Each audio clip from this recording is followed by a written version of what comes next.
Dear students, welcome back. यदि आप इस सीरीज को फॉलो कर रहे हैं तो जरूर आप वेट कर रहे होंगे कि सर नए थीम को लेकर के कब आते हैं लेटेस्ट 10 पेपर यूजीसी नेट दिसंबर साइकिल के लिए। तो चलिए, वो आ गई है वीडियो जिसका आपको था इंतजार। यदि आप सोच रहे हैं कि सर क्या बोल रहे हैं, तो आप देखना शुरू कर चुके हैं पॉल साइंस हेल्प चैनल, जो कि एक छोटा सा प्रयास है रिसर्च बेस स्टडी या नॉलेज को शेयर करने का सोशल साइंस में, पर्टिकुलरली अभी तो ज्यादा पॉलिटिकल साइंस, और वो भी एग्जामिनेशन पर्पस से। जिस एग्जाम को आज हम लोग डिस्कस कर रहे हैं वो UGC net political science domain में, जो दिसंबर साइकिल की जनवरी के फर्स्ट वीक में होने वाली है। उसमें एक एक थीम को हम लेते हैं पॉलिटिकल साइंस के, और उसके लास्ट 10 जो लेटेस्ट 10 पेपर हैं उसको एनालाइज करते हैं कैसे क्वेश्चन आए हैं। आज जो थीम हमने लिया है वो है पब्लिक एडमिनिस्ट्रेशन, और ये वीडियो इंपॉर्टेंट होगा, यूजफुल होगा हर एग्जाम के लिए। चलिए शुरुआत करते हैं। इससे पहले कि क्वेश्चन आंसर का दौर करें शुरू, आपको जानना चाहिए और मेरा बताना कर्तव्य है कि यदि आप यूजीसी नेट दिसंबर साइकिल दे रहे हैं, आपने फॉर्म भरा है, तो आपके लिए गोल्डन अवसर है कि लास्ट 1 मंथ में या उससे भी कम समय में एक क्रैश कोर्स ज्वाइन करें, जिसमें कि रिवीजन क्लासेस अब शुरू होने वाले हैं। इसके बारे में यहाँ पे पूरी डिटेल दी गई है। यदि आपको लगता है कि आप नॉमिनल कॉस्ट पे इसको ज्वाइन करना चाहते हैं, तो आप अपने नेम, टेलीग्राम आईडी और मोबाइल नंबर भेज सकते हैं paulsciencehelp@paulsciencehelp.in पे। ये है बुक्स जो आप लोगों ने जिसको बहुत पॉपुलर बनाया है, लेकिन जिनको पता नहीं है वो लूज आउट कर रहे हैं। ये सब बुक कम्पिटिटिव एग्जाम के लिए गोल्डन बुक हैं, जो कि नॉमिनल कॉस्ट में मिलते हैं। ऑफ कोर्स ये सभी जो हैं किंडल वर्जन में अवेलेबल हैं, जिसमें कि कई लोग कहते हैं कि सर हमें परेशानी होती है, कोई प्रिंट नहीं करते। Get out of that.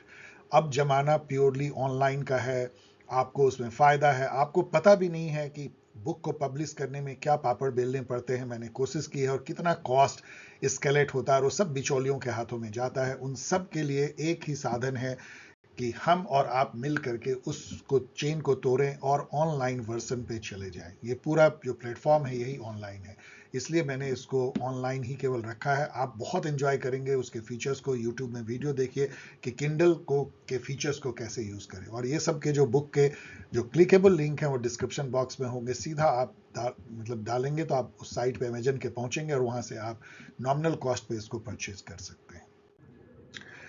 सबसे पहले देखिए, मैं हमेशा कहता हूँ सिलेबस की तरफ फोकस कीजिए। सिलेबस जो है बहुत ही स्टैंडर्ड स्ट्रेट फॉरवर्ड है, और सिलेबस से ही ये पूछते हैं। इस चीज को यदि आप ध्यान देंगे तो आप अच्छा करेंगे। यदि ऐसे ही आप सीधा पढ़ना शुरू कर देंगे कुछ भी, तो उससे फायदा नहीं होगा। आप यहाँ देखिए, जैसे इकोलॉजिकल अप्रोच है तो आपको क्वेश्चन इससे आएंगे। अब यहाँ पे डेवलपमेंट एडमिनिस्ट्रेशन है, मैं बस पिक कर रहा हूँ।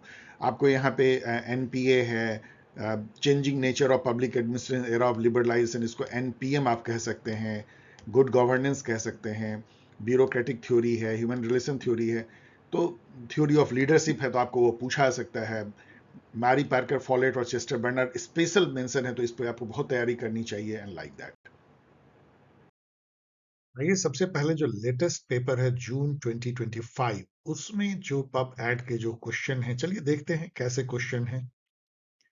फर्स्ट क्वेश्चन 55 नंबर एक पर्टिकुलर सेट में, रैंसिस लाइकर्ट, जिसको कि आजकल सेटर बहुत पसंद करने लगे हैं, काफी सारे इनके linking pin model and many other, जो जो 5 इन्होंने स्केल जो निकाला था सर्वे का, स्ट्रांगली एग्री स्ट्रांगली डिसएग्री वाली वो, एंड उनकी जो सबसे इंपॉर्टेंट है 4 सिस्टम्स ऑफ मैनेजमेंट, 1 to 4, जिसमें जो है सबसे लेस इफेक्टिव जो है एक्सप्लॉयटेटिव ऑथोरिटेटिव है, बेनिवोलेंट ऑथोरिटेटिव है, मतलब है तो बेनिवोलेंट लीडर लेकिन still it is authoritative management style, then consultative second best, and participative सबसे अच्छा।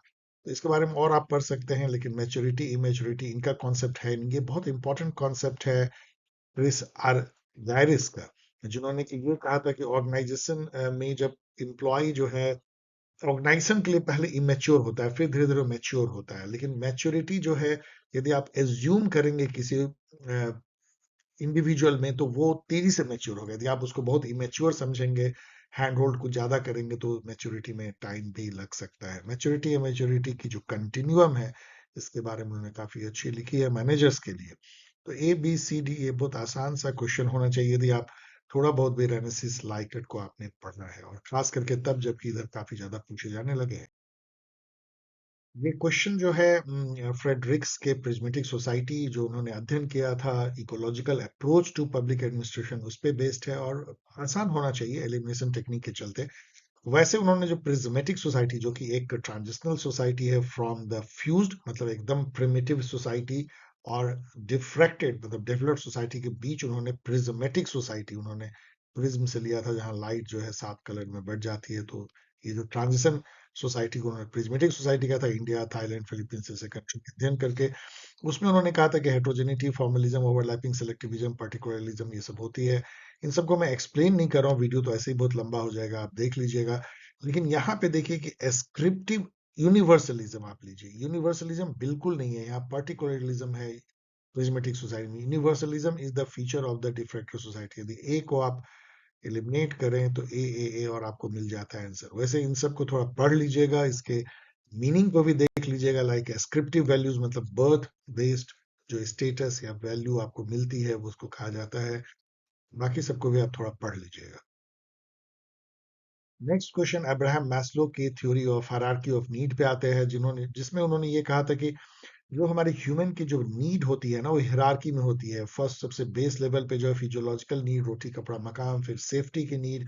यदि ये दोनों पूरी हो जाए तो फिर आपको लव एंड बिलोंगिंगनेस की नीड होती है वही पूरा हो जाए तो सेल्फ एस्टीम और फिर self actualisation like that. Need बढ़ती जाती है नीचे की नीड पूरी होने पे आपको ऊपर की नीड की आवश्यकता महसूस होती है। इन सब का एक्सप्लेनेशन भी आप थोड़ा बहुत पढ़ना चाहिए आपको नेट पे। यहाँ पे ये कहते हैं कंसिस्ट ऑफ तो यहाँ पे आप देखोगे तो फिजियोलॉजिकल नीड है स्टीम नीड है सिक्योरिटी नीड है सेल्फ एक्चुअलाइजेशन नीड है। स्पिरिचुअल नीड तो कहीं पे आपको दिखता नहीं है इसमें कहीं दिख नहीं रहा है।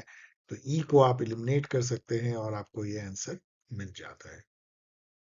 नेक्स्ट क्वेश्चन आपको थोड़ा परेशान कर सकता है क्योंकि ये जो बुक है डेवलपमेंट एडमिनिस्ट्रेशन आप शायद कुछ लोग नहीं जानते होंगे लेकिन ये बहुत फेमस बुक है development administration concepts goals and method और ये जॉर्ज एफ गैंट ने जो है इसको लिखा। आप इनको एक तरह से एडवर्ड वेगनर के साथ दोनों को मतलब सबसे बड़े विचारक जो है thinker father of the development administration कह सकते हैं। डेवलपमेंट एडमिनिस्ट्रेशन अगेन जस्ट आपको बताने के लिए मैं बता रहा हूँ कि ये नजरिया वेस्टर्न वर्ल्ड का था कि इंडिया जैसे डेवलपिंग कंट्री में या इंडिया चाइना एशिया इन सब में जो एडमिनिस्ट्रेशन होना चाहिए वो अलग तरह का होना चाहिए डेवलप कंट्री से अलग होना चाहिए क्योंकि यहाँ developmental project people oriented project और खास करके जो चेंज ओरिएंटेशन आपको मतलब वो साहबी ठाठ वाली नहीं चाहिए।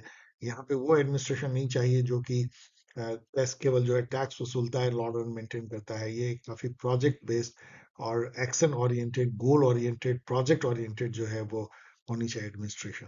तो इस बुक को आप याद कर लीजिए जॉर्ज एफ गैंट को याद कर लीजिए और एडवर्ड वेंडर जो कि फादर ऑफ डेवलपमेंट एडमिनिस्ट्रेशन कहलाते हैं उनकी जो एक एडिटेड बुक है डेवलपमेंट एडमिनिस्ट्रेशन एशिया इसको भी याद कर लीजिए। Choose the correct thinker ideas from below तो ये बहुत ही आसान है। Henry Fayol management process school max weber यहाँ इन्होंने लीगल रैशनल ऑथोरिटी की बजाय इरेशनल करके आपके ब्रेन सेल को ये टेस्ट कर रहे हैं। तो बी को निकाल दीजिए तो बी बी बी और इससे आपका क्रैक हो जाता है। आगे आपको देखने की जरूरत नहीं आप जरूर देख के आगे बढ़िएगा।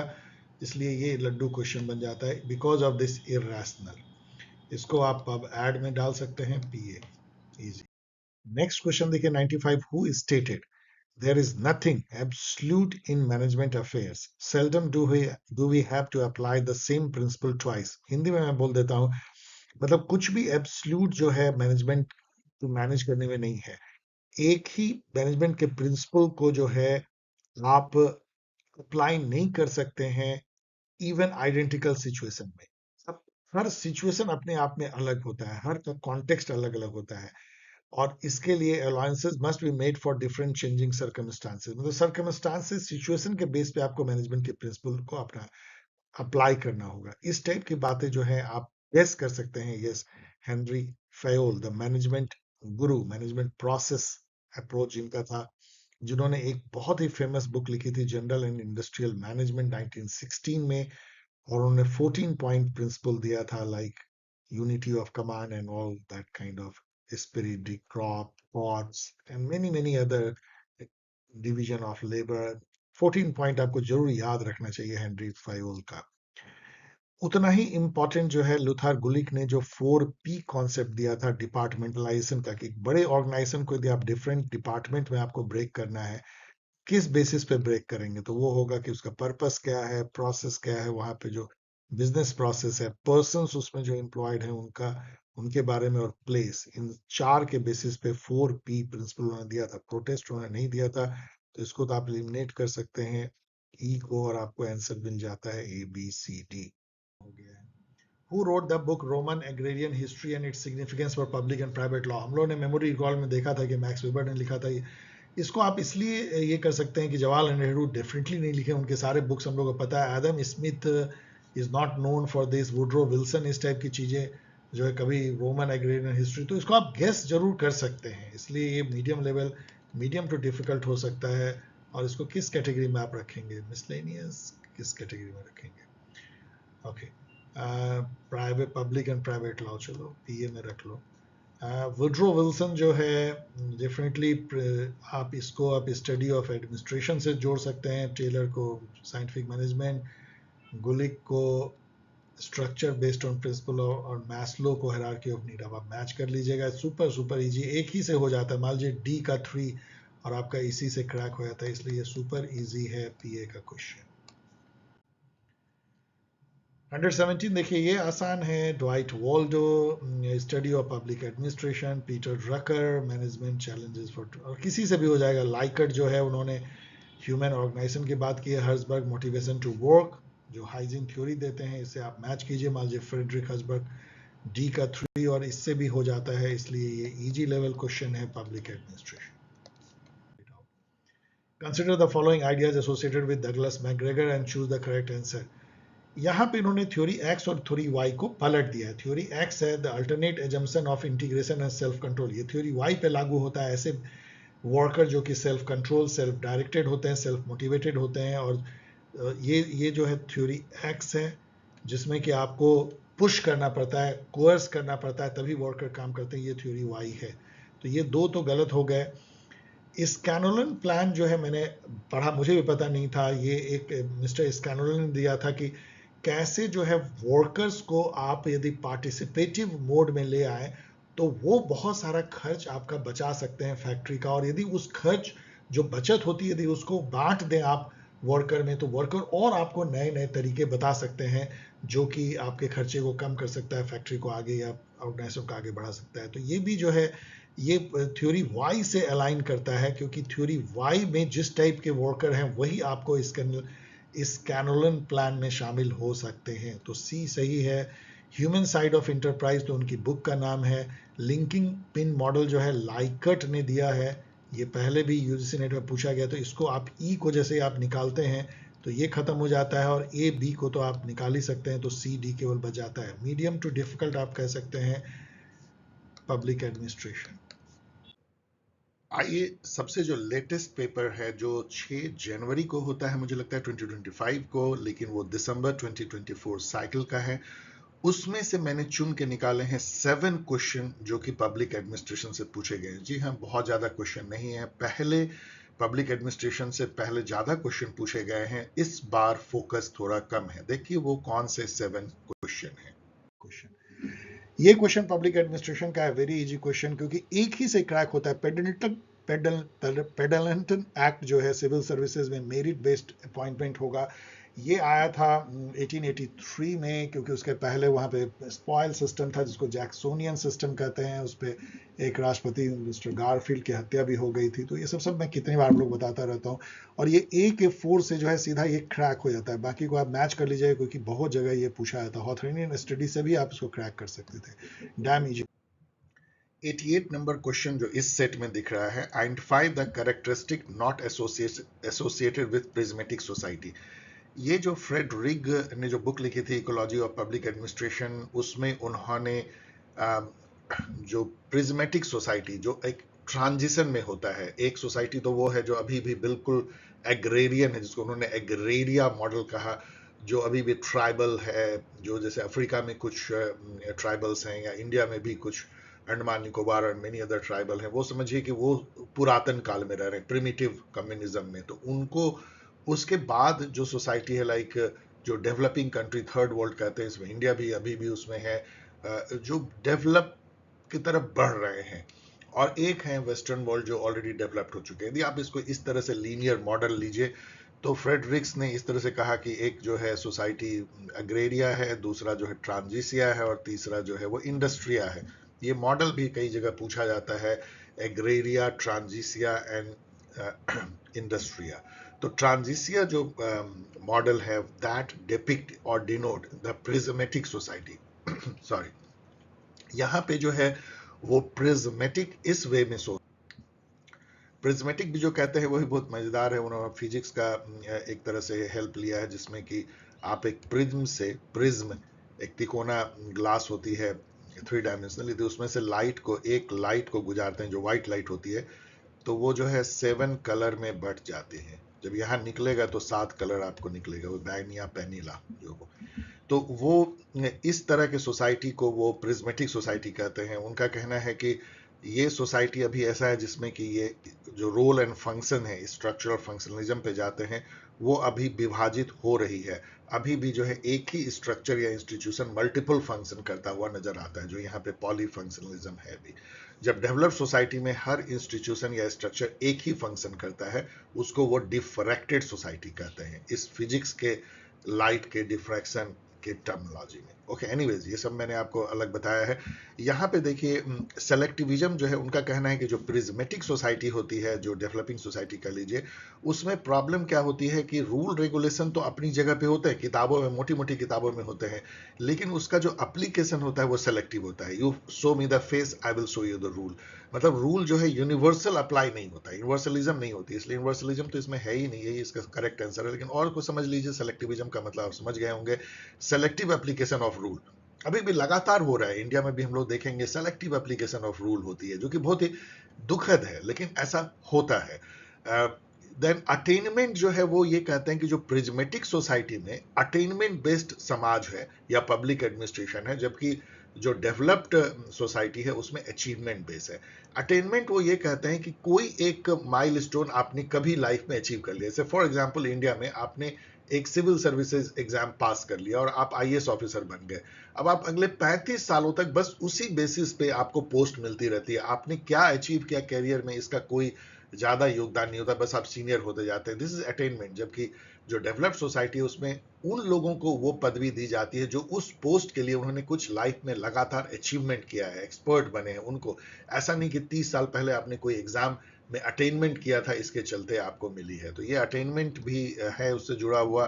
पॉलीफंक्शनलिज्म तो यहाँ पे मैंने बताया ही है। तो यूनिवर्सलिज्म जो है नहीं, यहाँ पर्टिकुलरिज्म जो है वो ज्यादा दिखती है प्रिज्मेटिक सोसाइटी में। इन सब को आप मेरे वीडियो में देख सकते हैं, जो फ्रेडरिक के इकोलॉजिकल थ्योरी पे बेस्ड है, कि कैसे जो है समाज का जो सोशियो कल्चरल जो कॉन्टेक्स्ट होता है वो कितना डीपली अफेक्ट करता है किसी भी समाज के पब्लिक एडमिनिस्ट्रेशन को। What is the concept of gang plank in an organisation? ये तो हेनरी फयोल का जो 14 प्रिंसिपल है उसका एक प्रमुख कंपोनेंट है गैंग प्लैंक। वो ये कहते हैं कि ऑर्गेनाइजेशन में मान लो कि ये डिपार्टमेंट ए है, ये डिपार्टमेंट बी है। अब यहाँ पे यदि कोई मैनेजर है, यहाँ कोई इसका पैरेलल मैनेजर है, तो उसको यदि कम्युनिकेट करना है तो हायरार्की ये कहती है कि पहले कम्युनिकेशन ऐसे जाएगा, टॉप बॉस को जाएगा हायरार्की के थ्रू, और फिर ये टॉप बॉस जो है डाउन देगा, और इस तरीके से यहाँ तक बात पहुंचेगी। लेकिन कई बार इमरजेंसी में ये इम्प्रैक्टिकल होता है कि आप इस तरह से हायरार्किकल नॉर्म जो है आप उसको फॉलो करो, आप सीधा इसको ब्रेक करते हो, हॉरिजेंटल कम्युनिकेशन करते हो या लेवल जंपिंग ऑफ हायरार्की, जिससे कि आप डायरेक्ट कम्युनिकेशन अपने काउंटर पार्ट को दूसरे डिपार्टमेंट में कर पाओ। इसको गैंग प्लैंक कहते हैं। ऑफ कोर्स ये टेम्पररी होता है, फिर बाद में आपको हायरार्की को रिस्टोर करना पड़ता है। मतलब हायरार्किकल जो चेन ऑफ कमांड है या कम्युनिकेशन है। 97 देखिए, नमामि गंगे के बारे में है, जो कि इससे आप क्रैक कर सकते हैं कि ये मोदी जी के आने के बाद शुरू हुआ है। तो 2006 में तो मोदी जी आए नहीं थे प्राइम मिनिस्टर में, तो बी डेफिनेटली रॉन्ग है। अब बी को मैं जैसे ही यहाँ एलिमिनेट करता हूँ, अब ये इनकरेक्ट ऑप्शन कहते हैं, इसका मतलब कि इनकरेक्ट ऑप्शन में बी जरूर होना चाहिए। तो बी जो है आपको कमाल लगेगा कि केवल एक ही ऑप्शन में बी है, इसका मतलब सीधा क्रैक हो गया केवल ये जानने से कि 2006 में ये जो है नहीं आया है। बाकी पढ़ लीजिए कि क्या गलत है, इसका बजटिंग का भी गलत था, बाकी सब सही है, पढ़ लीजिए। ये भी उतना ही आसान है। फ्रेडरिक को जैसे ही आप मिलाते हैं इकोलॉजी और पब्लिक एडमिनिस्ट्रेशन से, ए का टू और ये हो जाता है क्रैक। मैच करके आगे बढ़। ये क्वेश्चन खासा लड्डू क्वेश्चन है। पूछा जा रहा है मिनोब्रुक कॉन्फ्रेंस वन कब हुआ था, तो खैर ये तो वी ऑल नो कि फर्स्ट मिनोब्रुक कॉन्फ्रेंस 1968 में होता है, जिससे कि न्यू पब्लिक एडमिनिस्ट्रेशन जो मूवमेंट है वो उभर के आता है। इसके आर्किटेक्ट जो थे ड्वाइट वॉल्डो, और उनके साथ में फ्रैंक मारिनी थे। इन दोनों की जो बुक है उस समय की, वो जरूर देख लीजिएगा। खास करके फ्रैंक मैरिनी की जो है न्यू पब्लिक एडमिनिस्ट्रेशन पे जो बुक है मिनोब्रुक कॉन्फ्रेंस के ठीक बाद पब्लिश हुई थी, वो बहुत ही फेमस बुक है। इसी तरह ड्वाइट वॉल्डो की भी जो बुक है वो भी बहुत फेमस है। यहाँ मैंने दिया नहीं है, पढ़ लीजिएगा, गाइड में भी है।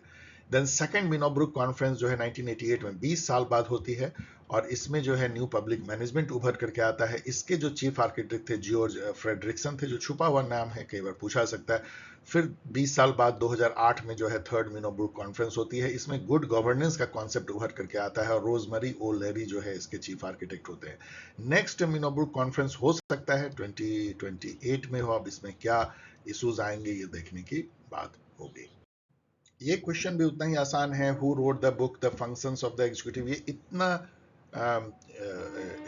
क्लासिक बुक है, और कह लीजिए इतना इंपॉर्टेंट बुक है कि इसको कोई भूल नहीं सकता यदि आप यूजीसी नेट में जा रहे हैं। ये लिखने वाले थे चेस्टर बर्नार्ड, जो एक तरीके से साइकोलॉजिकल बिहेवियरियल जो एस्पेक्ट होता है ऑर्गेनाइजेशन का, उसको ज्यादा वो उभारते हैं। ऑर्गेनाइजेशन क्या है, तो वो कहते हैं दो या दो से अधिक लोगों के मिल करके जब कोऑर्डिनेटेड एक्शन होता है एक पर्टिकुलर गोल को अटेन करने का, कोऑपरेटिव वेंचर है दो से दो अधिक लोगों का एक ही डायरेक्शन में। इसके अलावा उनकी जो थ्योरी है ऑथोरिटी की, वो बहुत ही यूनिक है। वो कहते हैं कि ऑथोरिटी जो है वो बॉस में नहीं होती है। ऑथोरिटी, दो चीजें वो कहते हैं, एक कि जो सबॉर्डिनेट होता है उसके एक्सेप्ट करने में ऑथोरिटी लाई करती है। ये आप जितना एक्सपीरियंस करोगे उतना समझोगे कि authority lies in the acceptance of the authoritative order of the superior. दूसरा वो कहते हैं कि authority is denoted by the authoritative communication. कोई कम्युनिकेशन कब ऑथोरिटेटिव होता है उस पर उन्होंने काफी कुछ लिखा है। तो बहुत ही एक अलग ढंग से, जो कि बाद में जो है बहुत सारे थिंकर को उन्होंने प्रभावित किया। और सबसे ज्यादा जो क्वेश्चन पूछा जाता है वो है कि हर्बर्ट साइमन को किस थिंकर ने प्रभावित किया, और वो चेस्टर बर्नार्ड थे। तो फंक्शन ऑफ एग्जीक्यूटिव मुझे लगता है शायद 1938 या 36 सब में लिखी है, देख लीजिएगा। अब यहाँ पे चूंकि मैक्स वेबर हैं, तो इनकी जो ये बुक है इकोनॉमी एंड सोसाइटी 1921, ये बहुत ज्यादा पूछा जाता है। याद कर लीजिए, हेनरी फेवल ने तो एक ही बहुत बड़ा बुक लिखा है 1916 में, जनरल एंड इंडस्ट्रियल मैनेजमेंट, जिसमें कि 14 प्रिंसिपल ऑर्गेनाइजेशनल मैनेजमेंट का दिया है। और सुन जू भी जो है काफी पूछे जाते हैं। एंशियंट काल में जब कौटिल्य लिख रहे थे जिस टाइम में अर्थशास्त्र, उसी टाइम सब में उन्होंने आर्ट ऑफ वॉर लिखा था। ये क्वेश्चन इतना ज्यादा बार पूछा जाता है, बहुत कंफ्यूजिंग वे में पूछा जाता है।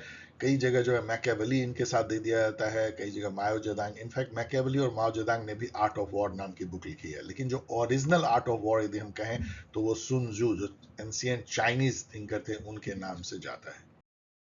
अब आइए जून 2024 के जो पब एड के क्वेश्चन है उसको देखने की कोशिश करते हैं। जून 2024 साइकिल फर्स्ट यहाँ पे मैच करना है, तो मैच तो आसान होता है। यूजीसी नेट में आजकल मैचिंग बहुत इजी, क्योंकि एक से ही मैच हो जाता है। बाउंडेड रेशनलिटी यदि आप हर्बर्ट साइमन से मैच कराते हैं, जो कि ऑलमोस्ट सभी स्टूडेंट को पता होता है, बी का 3, तो देखिए क्या होता है। और आपको जान के बहुत खुशी होगी कि इसी से ये क्रैक हो जाता है। बाकी आप इसको मिला लीजिएगा, एक्सप्लेनेशन भी मैं नहीं दे रहा हूँ क्योंकि वीडियो काफी लंबी है। मिनोब्रिक वन कॉन्फ्रेंस होता है 1968 में। इससे एनपीए जो है वो प्रकाश में आता है 20 साल बाद 1988 में। एनपीएम सेकेंड मिनोबुक कॉन्फ्रेंस से, और 2008 में गुड गवर्नेंस मिनोबुक कॉन्फ्रेंस थर्ड। इन तीनों को जो जिन्होंने आयोजित किया था उन सब का नाम भी एग्जाम में पूछा जाता है। होप कि आप याद कर लेंगे यूजीसी नेट के गाइड से। Who wrote the book the practice of management. ये इतनी महान बुक है, बहुत महान मैनेजमेंट के गुरु पीटर ड्रकर के द्वारा, कि आप इसको भूल नहीं सकते हैं। इसके अलावा यहाँ फेडरिक हर्जबर्ग दिखते हैं, जिन्होंने की बुक लिखा था द मोटिवेशन टू वर्क। उन्होंने हाइजीन फैक्टर थ्योरी दिया था, या two factor theory. Mary Parker Follett जानी जाती हैं अपने बहुत सारे मैनेजमेंट के उस एस्पेक्ट को एक्सप्लेन करने के लिए जो कि बहुत ज्यादा साइकोलॉजिकल है, इमोशनल है एंड वुमेन की जो थॉट से जो है प्रभावित है। उन्होंने बुक लिखा था डायनेमिक एडमिनिस्ट्रेशन 1941 में, क्रिएटिव एडमिनिस्ट्रेशन भी। The who wrote the famous book man who manage on aspect of organisational life. तो यहाँ पे तो चलिए मैंने लिख ही दिया है, man who manage fusion of feeling and theory in administration. Administration में फीलिंग का क्या रोल हो सकता है, मेलविले डाल्टन। हॉथरॉनिन एक्सपेरिमेंट जो एल्टन मायर और उनके साथियों ने किया था, उसने किस थ्योरी को जन्म दिया? वो थ्योरी थी human relation approach to management. We all should know. ये तो और भी आसान होना चाहिए, साइंटिफिक मैनेजमेंट। हम लोग फेडरिक टेलर से यदि मिलाते हैं ए का टू, और आपको जान के आश्चर्य और खुशी भी होगी कि इससे आसान क्या हो सकता है, आपका पूरा ये जो है मैच कर जाता है। लेकिन जैसा मैं बता रहा था कि लिंकिंग पिन मॉडल, आपको रेनेसिस लैकार्ट, ये सबको थोड़ा जान लेना चाहिए आपको। एलिनेशन ऑफ ब्यूरोक्रेसी, जो है वो एलिनेशन ऑफ ब्यूरोक्रेसी। तो यहाँ पे ए का टू, बी का फोर एंड सी का वन, तो ये कार्ल मार्क्स। एलिनेशन, एलिनेशन तो उन्होंने कई जनरल थ्योरी दिया है। न्यू पब्लिक एडमिनिस्ट्रेशन को लाने वाले थिंकर ड्वाइट वॉल्डो थे, जो मैं अभी मैंने बताया ना कि 1968 में जो फर्स्ट मिनोबुक कॉन्फ्रेंस हुआ था, उसके जो आर्किटेक्ट थे वो Dwight Waldo and Frank Marini. Who among the following has written the book The Functions of Executive? ये भी इतना महान बुक है, 1938 में लिखा गया था चेस्टर बर्नार्ड के द्वारा, जो कि बिहेवियरलिज्म पब्लिक एडमिनिस्ट्रेशन में लेकर के आते हैं, डिसीजन मेकिंग अप्रोच लेकर के आते हैं, कम्युनिकेशन थ्योरी लेकर आते हैं, कई कई नई नई चीजें लेकर के आते हैं। क्रिस आर्गेरिस, अभी मैंने आपको बताया कि उन्होंने जो मैच्योरिटी इमेच्योरिटी कंटिन्यूम के बारे में बात की थी, उनकी एक बुक है ऑन ऑर्गेनाइजेशनल लर्निंग, जरूर याद कर लीजिए। एंड अब्राहम मैस्लो के अभी हम लोगों ने देखा A theory of human motivation, जो theory hierarchy of need. Administrative behaviour Herbert Simon की बुक है, जो कि functions of executive Chester Barnard से प्रभावित थी। अब यहाँ पे ये क्वेश्चन खासा आपको डिफिकल्ट रहेगा, क्योंकि ये सभी थिंकर जो है बहुत अननोन है। लेकिन यदि आप ये जानते हैं कि behavioural approaches to public administration नाम की बुक रॉबर्ट वैंस प्रस्तुत ने लिखा है, यदि आप ये जानते हैं तो इसको आप क्रैक कर सकते हैं। नहीं तो नहीं कर पाएंगे। बस इसी से आपका ये क्रैक हो जाता है। बी का थ्री और एक ही बी का थ्री में, बाकी मैच करके थोड़ा रट लीजिएगा, शायद कहीं किसी एग्जाम में आपको फिर से ये थिंकर के बारे में देखने को मिले। अब जून साइकिल की रीटेस्ट हुई थी। ये भी एक अजीब बात है, वो पहले पेपर कैंसिल हो गई, फिर सितंबर 2-3 महीने बाद हुई थी। उसके चलिए क्वेश्चन को देखते हैं।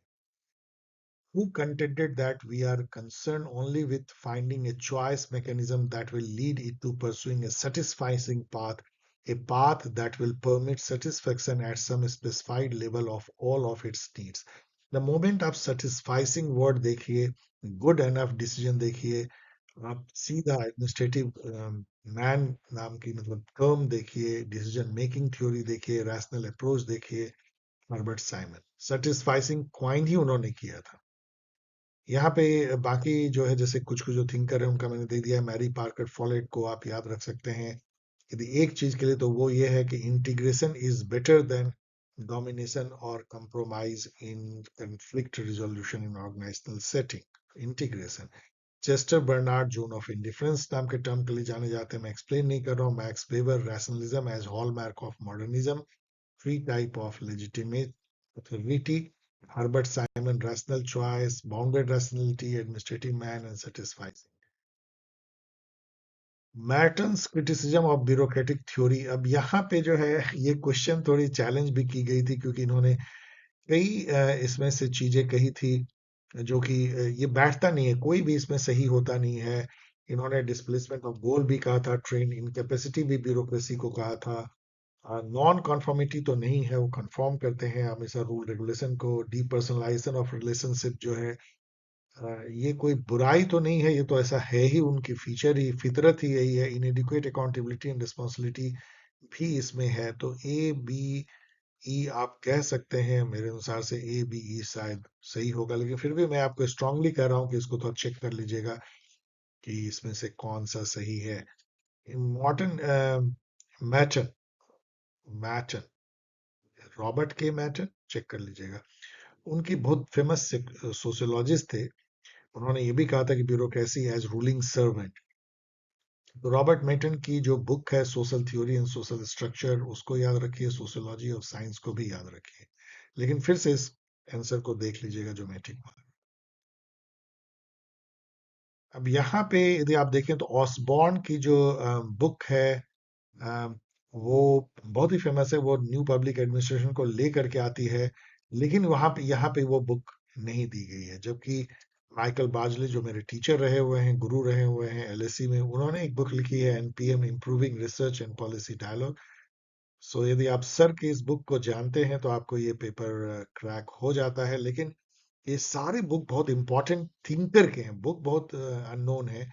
तो चलिए हम लोग थोड़ा देखेंगे भी डी का वन, तो डी का वन केवल एक में है और यही सही है। तो ए का फोर स्टीफन ऑसबॉर्न, ऑसबॉर्न की बुक है public management critical perspective as on business and management. Then B का थ्री है क्रिस्टोफर हुड, जिन्होंने क्वाइन किया था एनपीएम। तो इनकी बुक है the art of the state culture rhetoric and public management.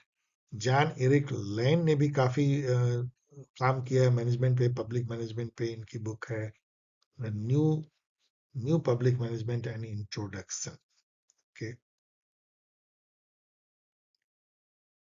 A person who is in know of things and is willing to alert the controlling authority by disclosing the corrupt act or practice that takes place. Whistle blower का ये definition है, organisation के अंदर का आदमी जो कि जानता है कि क्या हो रहा है और वो दुनिया को बताना चाहता है इस व्यू से कि वो करप्शन बंद हो, उसको विसल ब्लोअर कहते हैं। इसके लिए इंडिया में 2013 में शायद एक्ट बनी है विसल ब्लोअर को प्रोटेक्शन देने की, क्योंकि बहुत लोगों की जान चली गई है विसल ब्लोइंग करने पे। क्योंकि जो लोग करप्शन करते हैं वो पावरफुल भी होते हैं, उनके पास पैसे भी होते हैं, वो किसी की जान भी ले सकते हैं। मैनेजमेंट बाय ऑब्जेक्टिव, जैसे एम बी ओ सुनो, आपको याद आना चाहिए पीटर ड्रकर का manage the practice of management नाम की बुक। सो उन्होंने अपनी जो ये थीसिस थी वो प्रैक्टिस ऑफ मैनेजमेंट नाम की बुक में दिया था, मैनेजमेंट बाय ऑब्जेक्टिव। अब मैं एक्सप्लेन नहीं मैंने नहीं किया, सॉरी एमबीओ, लेकिन आप नेट पे पढ़ लीजिएगा। System theory focuses on the study of organisation, जैसे डेविड ईस्टन की सिस्टम थ्योरी हो चाहे चेस्टर बर्नार्ड की हो, उसमें ऑर्गेनाइजेशन को कोऑपरेटिव और कोलैबोरेटिव सिस्टम माना जाता है, जिसमें कि जो सभी पार्ट जो हैं सिस्टम के वो आपस में इस तरह से कोलैबोरेट या एक तरह से कोऑपरेट करते हैं जिससे कि एक आउटकम अचीव हो पाए, जिसके लिए एक ऑर्गेनाइजेशन बना है। इनपुट को ऑर्गेनाइजेशन लेता है, अपने कंपोनेंट के थ्रू प्रोसेस करता है और आउटपुट जो है यूजफुल आउटपुट समाज को देता है। समाज से ये फीडबैक लेता है और अपने फिर इनपुट के थ्रू उसको मॉडिफाई करता है अपने प्रोसेसेस को। So there is system approach to organisation. अब ये जो मैच करने का है ये तो आप ये कर सकते हैं, क्योंकि यहाँ पे जो थिंकर है वो बहुत ही फेमस है। आप देखिए थ्योरी ऑफ मोटिवेशन किसने दिया है। अभी हम लोग देखा कि मैरी पार्कर फॉलेट की जो थॉट है वो ऑर्गेनाइजेशन में कंफ्लिक्ट रिजोल्यूशन या जो कम्युनिकेशन होती है, ऑथोरिटी होती है, उसको साइकोलॉजिकल पॉइंट ऑफ व्यू से, बी को आप वन से मैच करते हैं, psychologically oriented imprint on research into industrial relation. तो बी का वन यदि हम देखें तो इससे ये क्रैक हो जाता है। इसका मतलब है कि ए का टू होगा थ्योरी ऑफ मोटिवेशन, जो है Douglas McGregor theory X and theory Y उन्होंने दिया था ह्यूमन साइड ऑफ इंटरप्राइज नाम की बुक में। Administrative processes are more important than hierarchy and authority. तो ये कहने वाले कौन होंगे? तो इस यदि आंसर सही है तो ये कहने वाले जो है ये एल्टन मायो होंगे। Elton Mayo, so very difficult to accept that कि administrative process are more important than hierarchy and authority. And D का फोर है focus on value like citizen responsiveness worker and citizen participation, H G Frederickson. तो ये H G Frederiksen ने जो है public value management approach भी अपनाया था। Purpose of public administration is not merely to implement policy effectively but to generate value for society, जो Mark Moore भी कहते हैं कि पब्लिक ऑर्गेनाइजेशन या पब्लिक मैनेजमेंट जो है या पब्लिक एडमिनिस्ट्रेशन वो वैल्यू क्रिएट करता है, whatever is valuable for society वो आउटकम लाने की कोशिश करता है। यहाँ पे जो है एच फेडरिक्सन की जो बुक है स्पिरिट ऑफ पब्लिक एडमिनिस्ट्रेशन को याद रखिए, डगलस मैकग्रेगर की human side of enterprise and Elton Mayo को the human problem of an industrial civilisation. कई एग्जाम में पूछा गया है। रैशनल चॉइस थ्योरी जो कि हर्बर्ट साइमन से भी जुड़ा हुआ है, कैसे एक रैशनल एक्टर डिसीजन लेता है डिफरेंट अल्टरनेटिव को वेइंग करके एम्पिरिकल वे में. Theory's impact on public administration has been strongly felt in areas such as rational choice theory जो इकोनॉमिक से आती है, ये ऑर्गेनाइजेशन बिहेवियर में दिखता है, पब्लिक सर्विस डिलीवरी में दिखती है जहाँ पे कि moral hazard and all, and theory of democratic administration में देखो ए जरूर होना चाहिए, तो ए जिसमें नहीं है उसको हटा दो, और सी भी होना चाहिए, तो ए और सी जो है दो में है, ए सी ए बी सी. तो क्या लोकल गवर्नमेंट में रैशनल चॉइस थ्योरी है? मेरे हिसाब से the better answer would be this, लेकिन इसका ऑफिशियल आंसर जो है ये है, देख लेना कि लोकल गवर्नमेंट में कैसे rational choice theory. I would have gone with A and C. Development administration encompasses मतलब इट इंक्लूड्स. तो यहाँ पे देखो तीन ही है तो दो क्या नहीं है. uh, अब यहाँ पे देखो regulating the agencies that deal with commercial activity, इस टाइप की चीजें इसमें नहीं होंगी. Appointed trade person to give specialise support, चलिए शायद. Introduction of competent planning and monitoring delivery, बिल्कुल. New management agencies and system must be devise, बिल्कुल सही है. Activity related centralising and limiting the number of agencies that deal, no, इसमें decentralise होनी है, new method अपनाने हैं, डेलीगेट करना है, तो ए को खत्म कर दो तो आपको ये आंसर मिल जाता है बी सी डी. अब जो भी इसमें है उसको सही मानना पड़ेगा, इसका मतलब ये भी आपको सही है. Now come to June cycle retest, जो मैंने आपको बताया कि 2-3 महीने बाद हुई थी, उसकी जो सिर्फ 2 है उसके क्वेश्चन को चलो देखते हैं. Identify the correct statement regarding, correct हमको administrative ideas. Okay, correct statement. अब यहाँ पे आइए सी पे. Chester Barnard advance the idea of Hawthornian effect. Hawthorne effect जो है वो रिलेटेड है एल्टन मायो के हॉथरनियन एक्सपेरिमेंट से, ना कि चेस्टर बर्नार्ड के. तो सी को एलिमिनेट कर दीजिए आप. देखिए सी सी सी और आंसर मिल गया. मतलब कितने ऐसे हैं आप गिन नहीं पाएंगे जो एलिमिनेशन टेक्निक पे एक स्टेटमेंट आपको ऐसा मिल जाता है जो ऑब्वियसली रॉन्ग है. बाकी सब पढ़ लीजिएगा, मैं बार बार कह रहा हूं, मैं तेजी से आगे बढ़. ये अब्राहम मैस्लो की जो हायरार्की ऑफ नीड है, मैंने कई बार बताया, फिजियोलॉजिकल, सेफ्टी, लव या सोशल नीड इसको कहते हैं, बिलोंगिंग, स्टीम, सेल्फ एक्चुअलाइजेशन, इसमें कहीं इंटरटेनिंग नीड नहीं आती है. तो आप ई को जो है निकाल दीजिए. तो ई इसका मतलब A B C D. Fred Riggs developed ideal model to analyze the administrative system of different country, in fact developing country. Choose the correct. तो fused, prismatic and diffracted.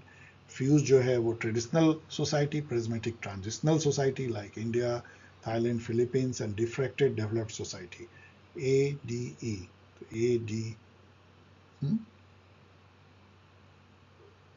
A C. Okay, A C.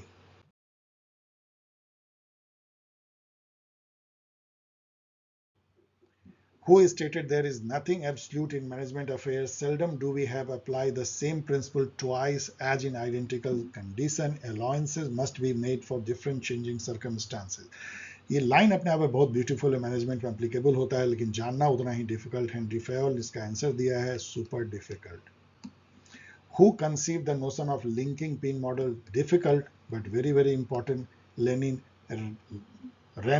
रेनेसिस लैकार्ट है, इसमें spelling भी गलत दिया है. और linking pin model उन्होंने ये बताया था ऑर्गेनाइजेशन में कि कुछ इंडिविजुअल लिंक पिन होते हैं डिफरेंट ऑर्गेनाइजेशन के बीच में, जो मल्टीपल ऑर्गेनाइजेशन के बीच में कोऑर्डिनेट करते हैं. उनको यदि हम ट्रेन करें तो ऑर्गेनाइजेशन में कोऑर्डिनेशन ज़्यादा बढ़ सकती है. Linking pin model, Rensis Likert. Difficult. आइए क्वेश्चन आंसर का दौर शुरू करते हैं. मार्च 2023 में जो एग्जाम हुआ था उसके शिफ्ट 1 के पब एड के क्वेश्चन से. बेसिकली ये मार्च में तो एग्जाम हुई थी, लेकिन ये साइकिल जो है ये दिसंबर 2022 की साइकिल थी, जो कोरोना के चलते लेट होकर के 3 महीने डिले मार्च 2023 में हुई. इसके चलते मार्च में 3 जो है एग्जाम हो गए, मार्च 2023, फिर जून 2023 एंड दिसंबर 2023.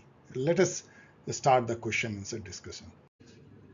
ये जो क्वेश्चन है, the 4P in the 4P theory of departmentalisation by Luther Gulick. ये बेसिकली गुलिक ये थ्योरी देते हैं किसी भी ऑर्गेनाइजेशन को, मान लीजिए किसी डिपार्टमेंट को, किसी भी मिनिस्ट्री को, ऑर्गेनाइजेशन को आप 4 बेसिस पे जो है आप डिवाइड कर सकते हैं, मतलब डिपार्टमेंट अलग अलग बना सकते हैं, किस बेसिस पे आप बनाएंगे। तो वो बेसिस जो है बहुत ही इंपॉर्टेंट है। और वो है purpose, person, place and process. मतलब इस बेसिस पे आप डिपार्टमेंटलाइजेशन कर सकते हैं, मतलब उसको बांट सकते हैं ऑर्गेनाइजेशन को। तो ये 4P थ्योरी कहलाती है, जो कि हर जगह मैंने बताया है। Very easy question, laddu question. यहाँ पे देखिए रॉबर्ट ढल, दो रीजन एजर्सन वाले क्वेश्चन है। रॉबर्ट ढल has suggested for cross cultural studies in public administration. यदि आपने इकोलॉजिकल अप्रोच पढ़ा हो तो उसमें रॉबर्ट ढल का भी नाम आता है, मैरियम गॉस का भी नाम आता है, और फ्रेडरिक्स का भी आता है। तो इन लोगों का कहना था कि मतलब पब्लिक एडमिनिस्ट्रेशन की पढ़ाई जो है वो एक तरह से कंपैरेटिव होनी चाहिए, और कंपैरिजन जो है क्रॉस कल्चरल स्टडीज की कंपैरिजन होनी चाहिए। मतलब पब्लिक एडमिनिस्ट्रेशन डेवलपिंग नेशन में कैसा है, ट्रांजिशन कंट्री में कैसा है, डेवलप्ड कंट्री में कैसा है, उससे क्या सबक ली जा सकती है। So it is true, he believed that public administration can escape the effect of political, cultural, environmental system which in it develops। ये इसको काटता है। यही तो इकोलॉजिकल अप्रोच कहती है कि ऐसा नहीं हो सकता है।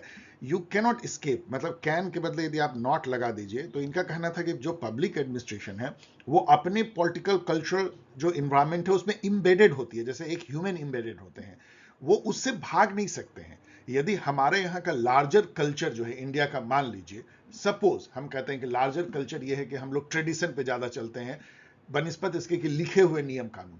मतलब किसी, तो आप देखेंगे पब्लिक एडमिनिस्ट्रेशन वैसे ही बिहेव करेगा। यदि आप किसी ऑफिस में जाएंगे तो कोई पब्लिक एडमिनिस्ट्रेटर, सरकारी बाबू आपको बोलेगा कि भाई ये नहीं हो सकता। यदि आप उसको नियम कानून ऐसे दिखाएंगे किताब, तो वो गुस्सा हो जाएगा, बोलेगा अच्छा तुम नियम कानून जानते हो।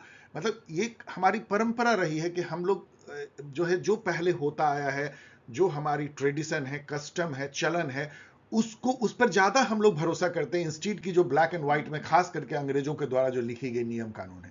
मान लीजिए ये कल्चर है, ऐसा नहीं कि मैं जो कह रहा हूं वो सही है, लेकिन मान लीजिए ये है, तो इससे हम परे नहीं जा सकते। मतलब जो भी हमारी कल्चर है, आप जो भी बिलीव करते हैं, उससे ही प्रभावित होता है वहां का पब्लिक एडमिनिस्ट्रेशन। ये रॉबर्ट डल कहते हैं।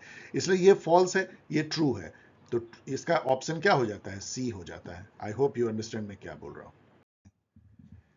The literature on new public administration lays emphasis on. ये इतना आसान क्वेश्चन है। 5 थीम जो एनपीए के, relevance, value, social equity, change, client focus, वही यहाँ पे दिया गया है। यहाँ के क्लाइंट फोकस हट गया है।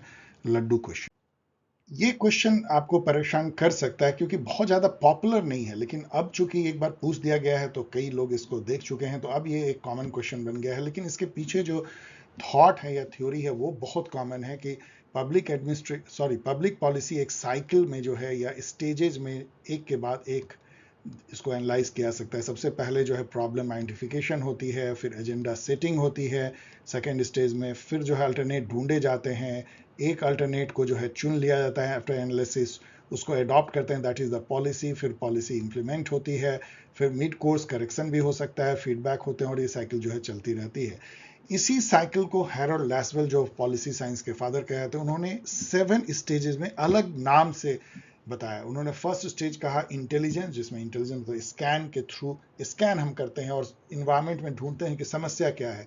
फिर प्रमोशन, मतलब जो जो हमें समस्या लगती है उसको प्रमोट करके हम एजेंडा पे ऊपर लाते हैं। प्रिस्क्रिप्शन वो स्टेज है जहाँ पे कि हम सॉल्यूशन प्रिस्क्राइब करते हैं।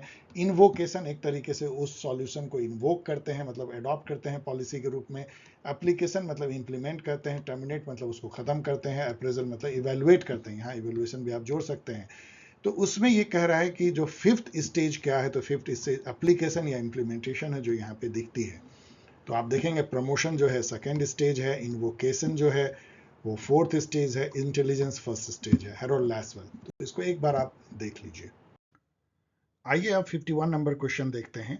ये पूछ रहा है कि क्लासिकल थ्योरी ऑफ एडमिनिस्ट्रेशन के बारे में इसमें कौन सही है। यदि ऑप्शन को पहले हम देखें, जो मैं टेक्निक बताता हूं, तो इसमें तीनों भी सही हो सकते हैं या एक गलत है। अब आप देखिए, it played a notable role in rationalising even stimulating production. आपको पता है कि टेलर की जो थ्योरी थी उससे प्रोडक्शन कितना बढ़ गया था साइंटिफिक मैनेजमेंट से। It formulated a set of concepts in administration, principle of administration बनाया, ये भी सही है। It was the first to propound the idea that administration is a separate activity. Of course ये भी सही है, मतलब इसको कौन इस तरह के स्टेटमेंट को गलत बोलेगा। प्रिंसिपल्स ऑफ एडमिनिस्ट्रेशन को देकर उन्होंने एक अलग विधा बनाई। तो ABC बहुत सबसे सही लगता है, आसान क्वेश्चन। ये क्वेश्चन अगेन आपको टफ लग सकता है क्योंकि फेरल हेडी का नाम दे दिया अकॉर्डिंग टू फेरल हेडी, लेकिन ये अगेन कॉमन सेंस से बिना ये जाने हुए कि किसने ये कंपैरेटिव पब्लिक एडमिनिस्ट्रेशन के बारे में कहा था, आप इस क्वेश्चन को क्रैक कर सकते हैं क्योंकि ये कॉमन सेंसिकल क्वेश्चन है। इसमें पूछा जा रहा है comparative public administration addresses which of the following concern, और ये है सर्च ऑफ थ्योरी। कौन सा ऐसा ब्रांच होगा पब्लिक एडमिनिस्ट्रेशन का, वो भी कंपैरेटिव पब्लिक एडमिनिस्ट्रेशन जो थ्योरी बिल्ड नहीं करेगा। The urge of practical application कौन होगा, नहीं, सब जनरल है। और यहाँ पे आप देखिए तो केवल एक ही गलत हो सकता है, ये भी समझिए। Contribution to the border field of comparative politics, the comparative analysis of ongoing problem public administration, सभी जनरल हैं और इसलिए सबसे अच्छा है ऑल ऑफ द एबव। इससे अच्छा कोई ऑप्शन हो नहीं सकता है।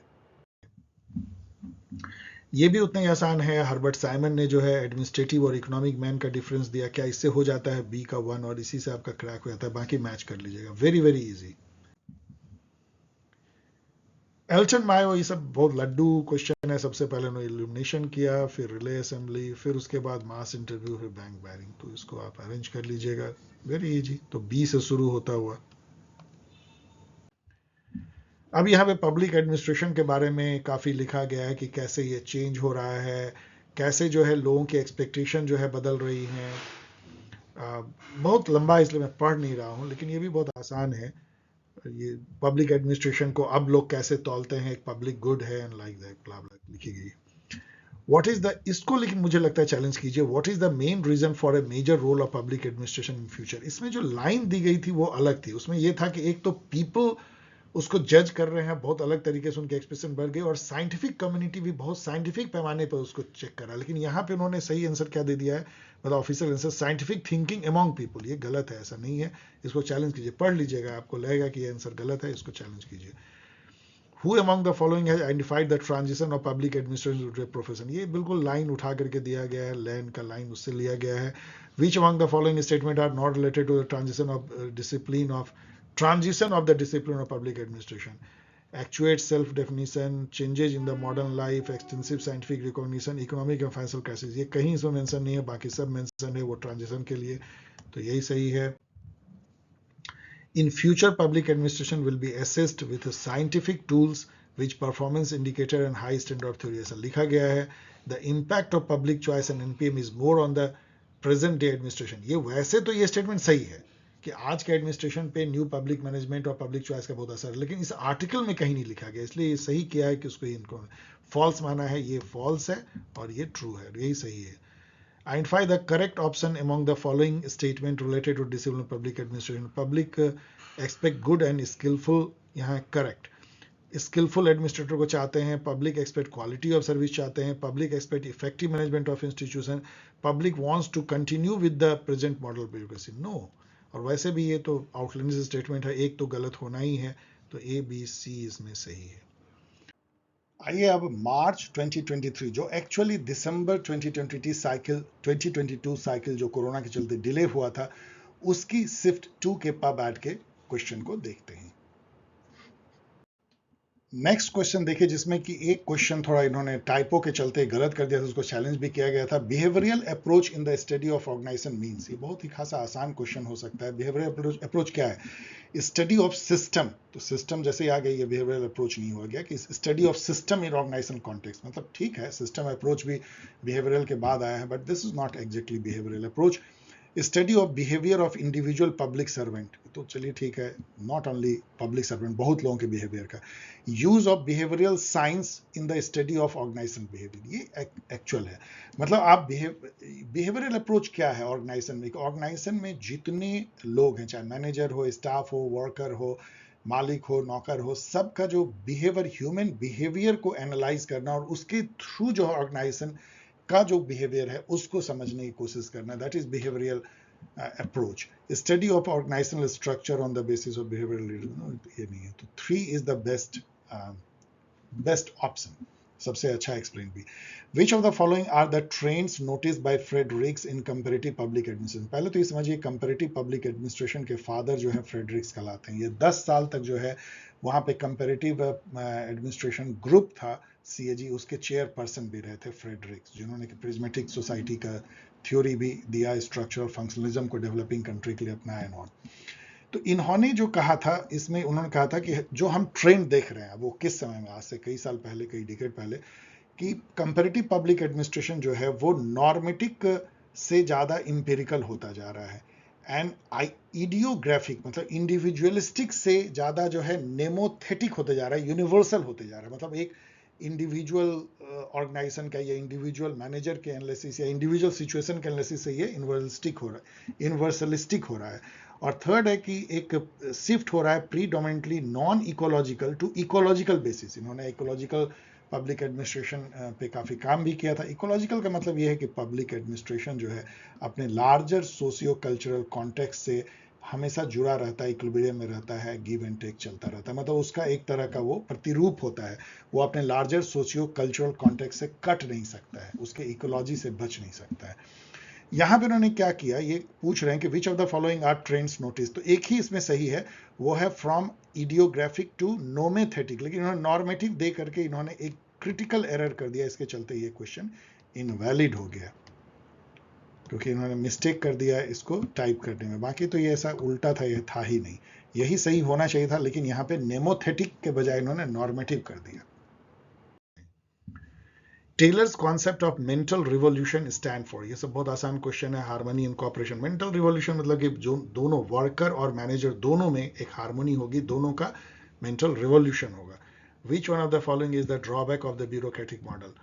देखिए, ब्यूरोक्रेटिक मॉडल में इम्पर्सनैलिटी होती है, रूल बेस्ड होता है, मेरिट बेस्ड होता है, रैशनल लीगल अथॉरिटी होती है, और काफ़ी स्पेशलाइज्ड होते हैं, डिवीजन लेबर होते हैं, सब अच्छी बात है। लेकिन एक चीज़ देखेंगे कि इसमें कोई नॉर्मेटिव फैक्टर इसमें बहुत लैक करता है। मतलब आपको वैल्यू नहीं है, एकदम आपको लगेगा कि निष्ठुर, वैल्यूलेसनेस। तो lack of normative factor of guiding action, सब कुछ रूल रेगुलेशन है, कोई मर रहा है तब भी आप जो रूल रेगुलेशन देख रहे हो, तो ये डेफिनेटली इसकी जो है एक बुराई मानी जाती है, जिसको कि न्यू पब्लिक एडमिनिस्ट्रेशन ने खत्म करने की कोशिश की, वैल्यू को बैक लाने की कोशिश की।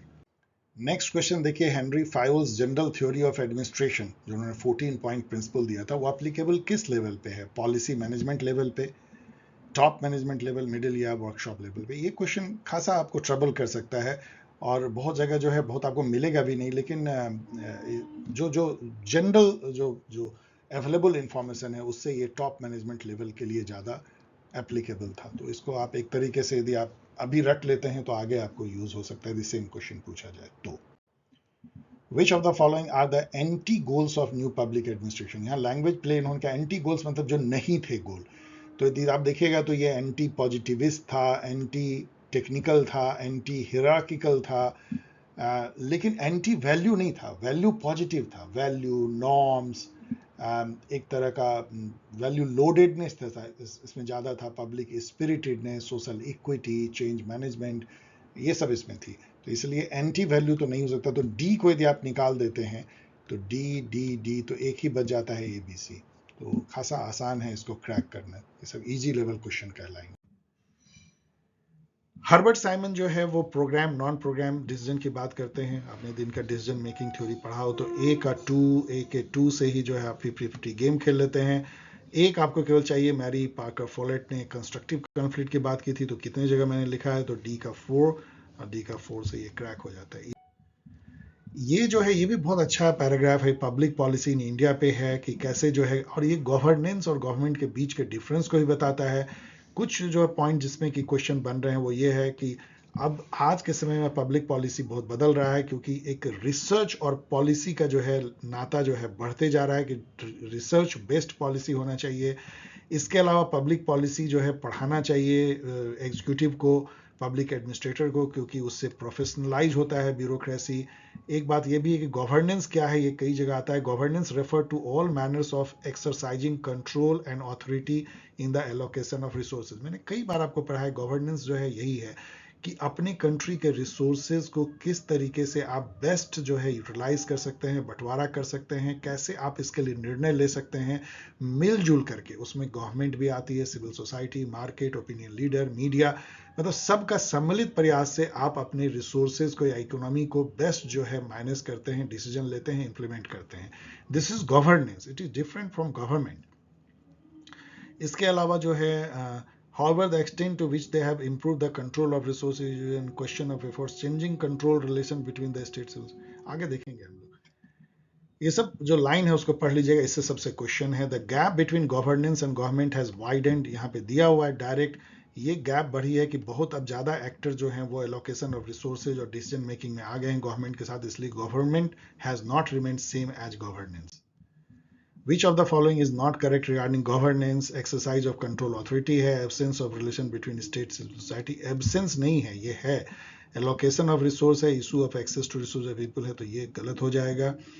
Which of the following are correct that redefine public policy and governments, issue of urbanization, environmental ऐसा कहा है उन्होंने, debate on form of government ये भी कहा है, governance, status of rhetoric ऐसा उन्होंने नहीं कहा, ये दूसरे कॉन्टेक्स्ट में कहा है, जब आप पढ़ेंगे तो समझ में आएगा। इन स्ट्रेंथनिंग ऑफ स्टेट ऑटोनॉमी, तो इसमें ये भी नहीं कहा, ये भी नहीं कहा है, केवल ए और बी कहा है, तो ए और बी है, पढ़ लीजिएगा। Public policy education is necessary to professionalise bureaucracy, ये बिल्कुल लिखा हुआ है, तो ये आसान है। Public policy education needs strong link between research and policy, ये भी आपने देखा, लिखा हुआ है, ट्रू है। Neo liberal paradigm was founded on the narrative of the inefficient state, ये बिल्कुल लिखा हुआ है। Non neo liberal paradigm is inclusive in nature, no, एकदम उल्टा है, एक्सक्लूसिव है, ये इंक्लूसिव नहीं है, तो फॉल्स है। तो आप देख सकते हैं कि ये पूरे के पूरे 10 क्वेश्चन इजी, इसमें आपको 100% नंबर लाना चाहिए। आइए अब जून 2023 के शिफ्ट 1 के पब्लिक एड के क्वेश्चन को देखते हैं। फर्स्ट क्वेश्चन देखिए, which of the following are the determinants of the job satisfaction according to Frederick Herzberg.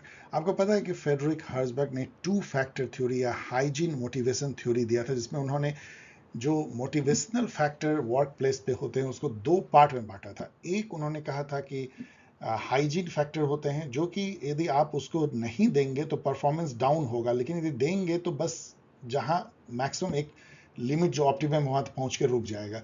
लेकिन जो दूसरी मोटिवेशनल फैक्टर जो है, जॉब सेटिस्फैक्शन फैक्टर कह सकते हैं, यदि वो आप नहीं देंगे तो परफॉर्मेंस डाउन जाएगा, और यदि देंगे तो अप जाएगा। ये पूरा अप एंड डाउन है, कहीं तक जा सकता है। तो इसमें से जो जॉब सेटिस्फैक्शन या मोटिवेशनल फैक्टर है वो देखिए, अचीवमेंट, रिकॉग्निशन, जो जॉब की quality itself, salary, working condition, light, heat, rest period, ये सब जो है हाइजीन फैक्टर है। तो डी और ई को यदि आप निकाल दे तो डी इसमें खत्म हो गया, डी इसमें खत्म हो गया, इसमें तो एक ही बच जाता है, A B C, easy. Arrange the following stages of evolution of public administration as mentioned by Nicholas Henry. ये तो बहुत ही run of the mill question है और आपको हमेशा याद रखना है इसको।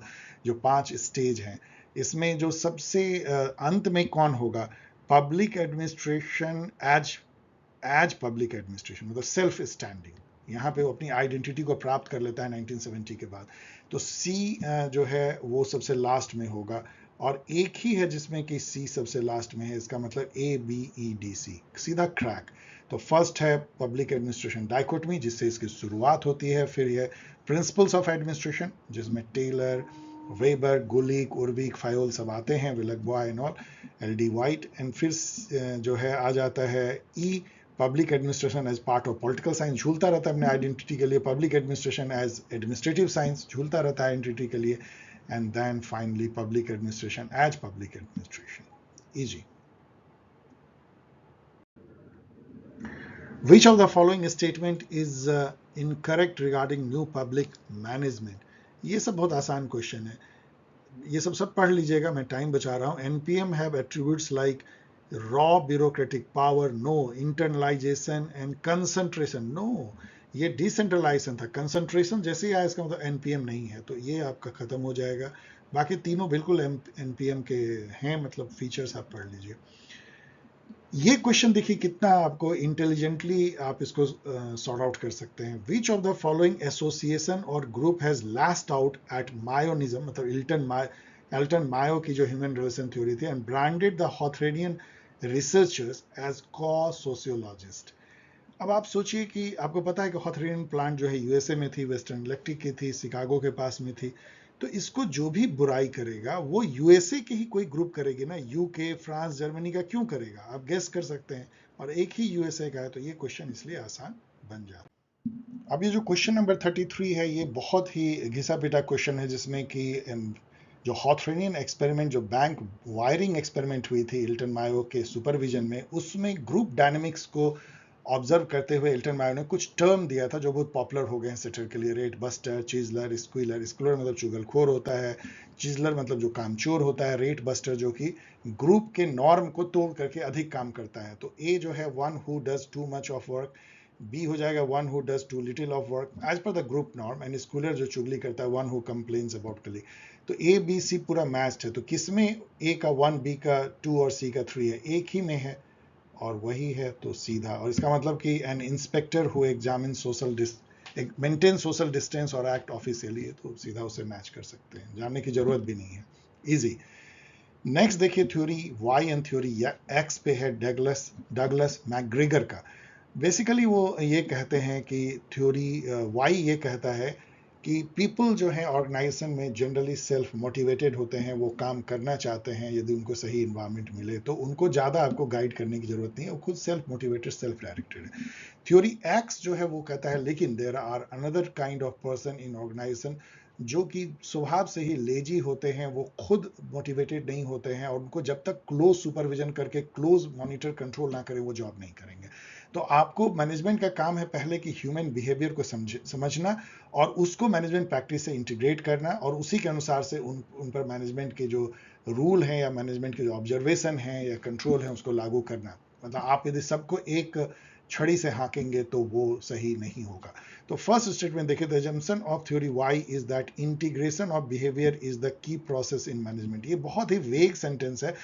ये कहना ये चाहते हैं कि थ्योरी वाई ये कहता है कि जो ह्यूमन बिहेवियर है और जो मैनेजमेंट बिहेवियर है उसका इंटीग्रेशन होना चाहिए, शायद, क्योंकि इसको ऑफिशियली जो है सही माना गया है, नहीं तो ये रॉन्ग स्टेटमेंट भी लगता है। तो इसको ट्रू माना गया है। और theory Y results in the creation of conditions conducive for the members to achieve their own goal by directing their efforts towards the success of the enterprise। तो बिल्कुल सही है। तो ये उसको एक्सप्लेन कर सकता है जो मैंने जिस तरीके से एक्सप्लेन किया, लेकिन खासा ये कंफ्यूजिंग सेंटेंस जैसे नहीं है। और इसका ऑफिशियल आंसर है 1। इसका मतलब है कि रीजन आर और ए दोनों सही है और आर करेक्टली ए को एक्सप्लेन करता है।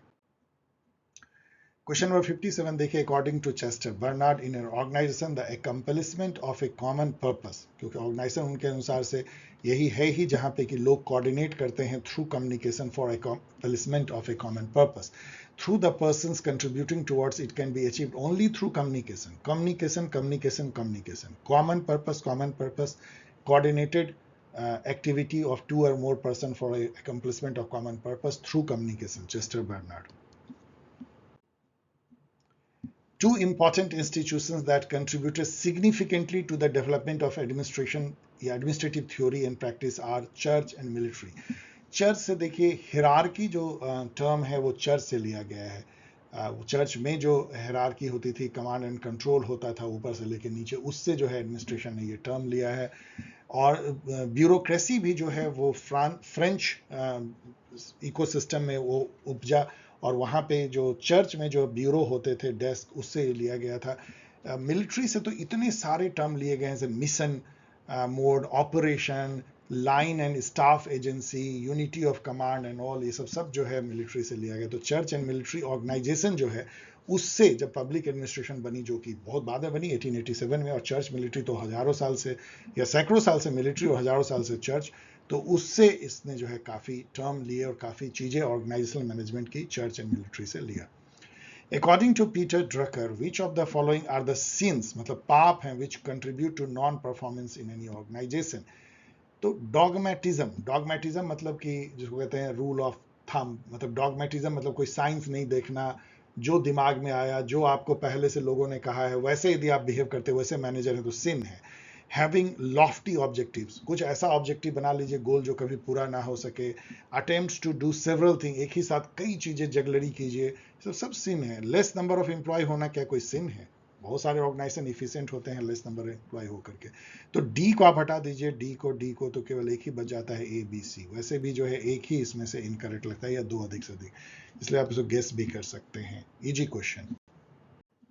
Arrange the following in sequence as according to Maslow's scale of need hierarchy. यहाँ पे देखिए तीनों जो मोटिवेशनल थ्योरी है, मास्लो की hierarchy of need theory, Douglas McGregor की theory X and theory Y, and Herzberg की 2 फैक्टर थ्योरी, तीनों आपको पूछ दिया गया और ये तीनों बेहद बेहद इंपॉर्टेंट इस बार के लिए भी है। तो ये जो है मैस्लो की नीड हायरार्की है। बेसिकली इनका ये कहना था कि ह्यूमन नीड जो है वो हायरार्किकल है। सबसे शुरू में रोटी कपड़ा और मकान की नीड है, फिर सिक्योरिटी की नीड है। जब ये दोनों नीड पूरे हो जाते हैं तब आपको याद आती है कि हमें प्यार मिले, सोशल लव एंड बिलोंगिंगनेस मिले। यदि वही पूरी हो जाए तो आपको स्टीम नीड की याद आती है कि हमारा सेल्फ ईगो है वो सैटिएट हो, हमें जो है स्टीम मिले, हमारे भी कोई वजूद हो। और जब वो भी पूरा हो जाता है तो आपको जो है सेल्फ एक्चुअलाइजेशन की नीड होती है, मतलब कि आपका क्या पर्पस है, क्यों इस अर्थ पे आए हैं, ये सब आप सोचने लगते हैं। और ये सब सोचने के लिए आपको ये सारी नीड पहले की पूरी होनी चाहिए। तो अरेंज द फॉलोइंग, तो सबसे पहले जो है हमें फिजियोलॉजिकल नीड होगी ए, तो ए से शुरू होगी। फिर उसके सेफ्टी नीड होगी ई, और लास्ट में जो भी हो, लेकिन लास्ट में सेल्फ एक्चुअलाइजेशन की सी से अंत होगा। और एक ही ऑप्शन आपको ए और सी से शुरू और अंत होता हुआ है, तो इतना आसान हो जाता है। Very very easy. Lyndall Urwick, Gulick Urwick वाले, has identified 8 principles of organisation, which of the following is not part of those right. अब देखिए इनका जो 8 प्रिंसिपल तो ये था। अब ये तो डिफिकल्ट है, अरबिट नहीं है, जानना चाहिए, आप आगे के लिए हमेशा जान जाइए। तो उसमें देखेंगे तो प्रिंसिपल ऑफ जनरलाइजेशन नहीं है, बाकी हैं। तो चलिए ठीक है, आप एक बार के लिए रख लीजिए तो आगे काम। अब आइए हम लोग जून 2023 साइकिल के शिफ्ट 2 के पब एड के क्वेश्चन को देखते हैं। आइए फर्स्ट क्वेश्चन हम देखते हैं शिफ्ट 2 का, जून 2023 साइकिल का। Which of the following statement is not correct regarding management according to Peter Drucker. ये सब कॉमन सेंस क्वेश्चन है। मैनेजमेंट के बारे में जो बातें कही गई है, आप ऐसे कॉमन सेंस से इसको जज कर सकते हैं। यहाँ पे केवल देखिए दो, यहाँ पे नॉट करेक्ट, इसका मतलब दो करेक्ट हैं, दो नॉट करेक्ट है। नॉट करेक्ट पे ध्यान देना है या करेक्ट पे। मैनेजमेंट इज सब्जेक्टिव, ये बहुत ही क्रूड स्टेटमेंट है। क्यों मैनेजमेंट ऑब्जेक्टिव नहीं हो सकता है? सब्जेक्टिव का मतलब है कि इसमें कुछ भी जो है क्लियर नहीं है, ऑब्जेक्टिव नहीं है, मतलब सब कुछ जो है वेग है, सब्जेक्टिव है, नजरिया। ऐसा तो होता नहीं है, मैनेजमेंट ऑब्जेक्टिव साइंस भी है। तो ए जो है रॉन्ग है, तो ए जिसमें नहीं है उसको खत्म कर दीजिए। इन दोनों में ए कॉमन है, बी या डी देखिए। Management has a specific role to perform, कोई बोलेगा जनरल स्टेटमेंट है, सही हो सकता है।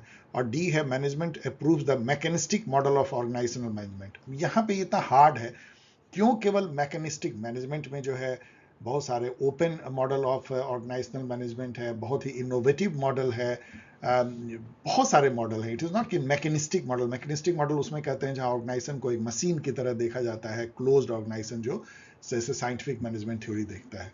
तो इसलिए डी तो बिल्कुल गलत है, तो ए और डी, तो ए और डी होगा बी।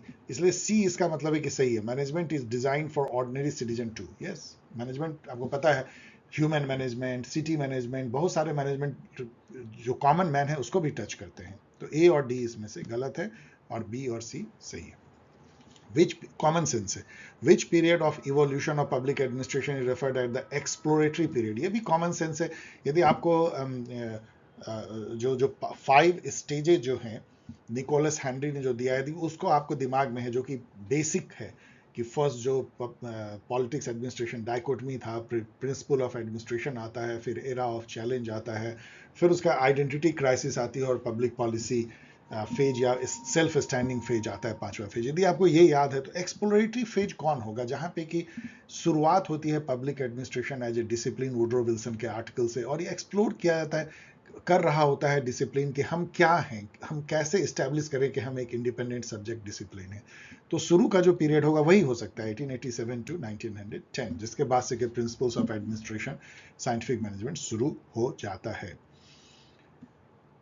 ओके, यदि हम ये एरा देखें 1910 से 1947, तो इसमें दो पार्ट आते हैं। एक जो है 10 से लेकर के 27-28 तक, तो वो एरा आता है जहाँ scientific management and Gulick, Urwick, Fayol and Weber ये आते हैं, मतलब कि जो यूनिवर्सल थ्योरी ऑफ एडमिनिस्ट्रेशन का एरा आता है। और फिर उसके बाद 38, 47, 48 तक जो है चैलेंज, जो हर्बर्ट साइमन जो उसको मिथ एंड प्रोवर्ब बताते हैं, वो एरा ऑफ चैलेंज आता है। यहाँ पे जो है दो आता है। यहाँ इस जगह पे जो है एक तरह का आइडेंटिटी क्राइसिस जैसी आती है। इसमें झूलता रहता है पब्लिक एडमिनिस्ट्रेशन, कभी पॉलिटिकल साइंस डिपार्टमेंट में, कभी मैनेजमेंट डिपार्टमेंट में। और 1970 के बाद से जो है वो self standing public administration as public administration या पॉलिसी अप्रोच भी कह सकते हैं आता है। Who among the following thinkers said that the communication of intangible facts, opinions, suggestions and suspicions, that cannot pass through formal channels are communicated through informal channels. अब इस type का जो कम्युनिकेशन पे जो फोकस ऑर्गेनाइजेशन में रहा है, formal and informal, इसमें से आप गेस कर सकते हैं कि वो चेस्टर बर्नार्ड का रहा है, और वही जो है सही आंसर है। इसमें आपको हर्बर्ट साइमन दिखते हैं जो इससे रिलेटेड हैं, लेकिन यदि आप कम्युनिकेशन को यदि आप देखें तो Chester Barnard and max weber दिखते हैं। क्रिस आर्गेरिस जो है, इनकी भी काफ़ी book knowledge and knowledge management पे आप देख सकते हैं, चेंज मैनेजमेंट पे भी। नेक्स्ट क्वेश्चन देखिए, arrange the following events conferences of public administration in chronological order. ये बेसिकली सारे जो है न्यू पब्लिक एडमिनिस्ट्रेशन से रिलेटेड इवेंट है, आपको पता भी होना चाहिए। फिलाडेल्फिया कॉन्फ्रेंस 2 है वहाँ पे, एक तो कॉन्स्टिट्यूशन जो बनी थी वहाँ भी कॉन्फ्रेंस हुआ था, लेकिन ये पब्लिक एडमिनिस्ट्रेशन के नेचर पे ये कॉन्फ्रेंस हुआ था 1967 में। उसके बाद मिनोब्रुक कॉन्फ्रेंस होता है। और आप यहाँ देखिए कि एलिमेंट्स ऑफ एडमिनिस्ट्रेशन बाय उर्विक, तो गुलिक उर्विक ये सब जो है बहुत पहले 1968 के काफ़ी पहले की बात है। इनफैक्ट इन्होंने जो बुक लिखा है ये एलिमेंट्स ऑफ एडमिनिस्ट्रेशन 1944 की, आप गेस कर सकते हैं। 37 उन्होंने science of public administration, paper on science of public administration लिखा था गुलिक उर्विक। पोस्ट कॉर्ब ये सब लेट 30s में दिया था। तो डी जो है उससे पहले कोई नहीं हो सकता, और एक दो ही है जो डी से शुरू होता है, तो इन दोनों को काट दीजिए। तो डी से शुरू होता हुआ हमें देखिए कि यहाँ पे बी ए है और यहाँ ए बी है। अब देखिए ए बी, पहले फिलाडेल्फिया कॉन्फ्रेंस हुआ है, तब जो है मुनाब्रुक कॉन्फ्रेंस 1968 में हुआ है, क्योंकि ये एक साल पहले हो गया था। इसका मतलब कि बी ए जो है वो गलत है, जिसमें भी बी ए ऑप्शन में वो गलत है, ए बी वाला सही है, इसका मतलब ये सही है। इस तरीके से आप बिना सभी जाने हुए आप इस तरह क्रोनोलॉजी अरेंज करना चाहिए आपको, ना कि पूरा एकदम सोचे कि कौन पहले कौन बाद में। तो आपको चारों याद रखने पड़ेंगे, कई बार आपको केवल 2 याद रखने से भी हो जाता है, लगभग भी पता हो तो। यहाँ पे जो मैच करना है आपको पता है, 1 2 से ही हो जाता है। अब देखिए एनपीएम एनपीए है, तो चलिए हम एनपीए से ही करते हैं। न्यू पब्लिक एडमिनिस्ट्रेशन, तो इसमें क्या होगा, प्राइवेट सेक्टर तो होगा नहीं, तो एनपीएम से मैच करेगा न्यू पब्लिक मैनेजमेंट। चलिए इसी से पहले मैच करा लेते हैं। C, new public management emulate the private sector practices in public organisation, ये सबसे इंपॉर्टेंट इसका फीचर है। तो सी का 1, और सी का 1 से जो है 50-50 गेम हम खेल लेते हैं। अब यहाँ पे देखिए सी का 1 सी का 1, तो अब चलिए देखते हैं न्यू पब्लिक एडमिनिस्ट्रेशन। यहाँ बी का 4 है, बी का 2 है, तो पहले 4 पढ़ते हैं। Focus on norms and client loyalty, यही सही है, क्योंकि वहाँ पे सिटीजन को क्लाइंट समझने की थी, क्लाइंट पैट्रन टाइप का, मतलब वो गाइड बन जाता है, सिविल ब्यूरोक्रेट या पब्लिक एडमिनिस्ट्रेटर रास्ता दिखाता है, चेंज एजेंट बन जाता है, और नॉर्म्स वैल्यू इन पे भी फोकस थी, इक्विटी। चलिए उससे यदि आपको क्लियर नहीं हो रहा है तो और आगे पढ़ सकते हैं। Golden era of public administration कौन सा था, जब वहां पे यूनिवर्सल लॉ पब्लिक एडमिनिस्ट्रेशन के बन रहे थे, जहां पे कि वेबर, टेलर, गुलिक, उर्विक, फायोल ये सब दे रहे थे। तो डी का 3 भी आपको यहाँ दिखता है, इसलिए 2 सही है।